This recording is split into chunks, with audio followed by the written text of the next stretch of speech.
भारत ऋषि मुनियों के समय में सोने की चिड़िया कहलाता था। लोग आज भौतिकवादी युग में भी सोने के प्रति बड़े आकर्षित हैं और बड़े ही कल्पनाशील हो जाते हैं लोग यह सोचकर कि सोने का चिड़िया यह देश कैसे था। तो इस पर गंभीर चिंतन करना पड़ेगा, तब जाकर बातें बनेगी, समझ में आएगी। अन्यथा हम सोना खोजते रह जाएंगे, जबकि ऋषि मुनियों के काल में इतने सोने के खादान भी नहीं थे।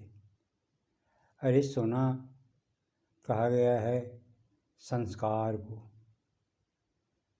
सोना से ज़्यादा कीमती संस्कार है। सोने के प्रति तुम्हारा आकर्षण लोभ में है।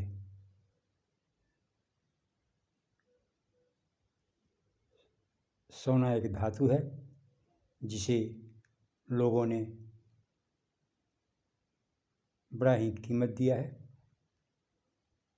लोग उसके प्रति बड़े आकर्षित हैं, लेकिन दुख का कारण भी वही सोना बनता है। तभी तो कहा गया है सोना खोना और पाना दोनों अशुभ है। तो सोना से भी सुंदर हमारा संस्कार है। यदि हमारे पास संस्कार हो तो जीवन में शांति ही शांति है, आनंद ही आनंद है, जीवन संयमित है, जीवन संतुलित है, जीवन शांत है, जीवन स्वस्थ है, जीवन सुखकर है, जीवन सामाजिक है, जीवन मानवतावादी है, जीवन नैतिकता से परिपूर्ण है, चरित्र से परिपूर्ण है। यदि हमारे पास संस्कार नहीं है तो इन सब चीज़ों का काफ़ी अभाव है और वहाँ पर रुपये पैसे सोने चांदी हीरे जवाहरात पन्ना पुखराज की भूख बहुत ज़ोरों से लगी रहती है और जीवन भर लोग भूखे ही रह जाते हैं और उस भूख के कारण अशांति बढ़ती रहती है, अशांत ही रहते हैं। रोग कलह द्वेष ईर्ष्या घृणा तृष्णा लोभ लालच बैर भाव अहंकार मद मत्सर सभी से पीड़ित रहते हैं मनुष्य। इसीलिए मानव को सोने के तात्पर्य को समझना पड़ेगा। यदि नहीं समझोगे तो लालच में लगे रहोगे कि सोने का देश था, आज गरीब है, आज गरीब क्यों है, कल सोने का देश था, कल सोना बहुत होगा, घर घर में सोना होगा, है ना। हर घर में हर लोगों के पास सोना ही सोना होगा, सोने की सड़क बन जाती, सोने की नहर बन जाती। क्या क्या लोग कल्पनाशील हो जाते हैं, कल्पना करते रहते हैं।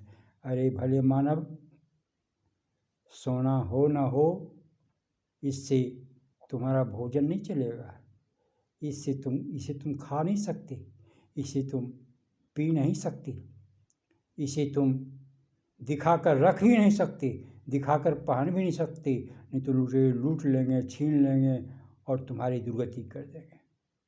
सोने के प्रति क्या ललक बनाए हुए हो, सोना का देश, सोने का देश, ये वो। अरे सोना से बढ़कर है तुम्हारा संस्कार, तभी देश सोने का कहलाया और तुम देवता कहलाए। ओम ओम ओम।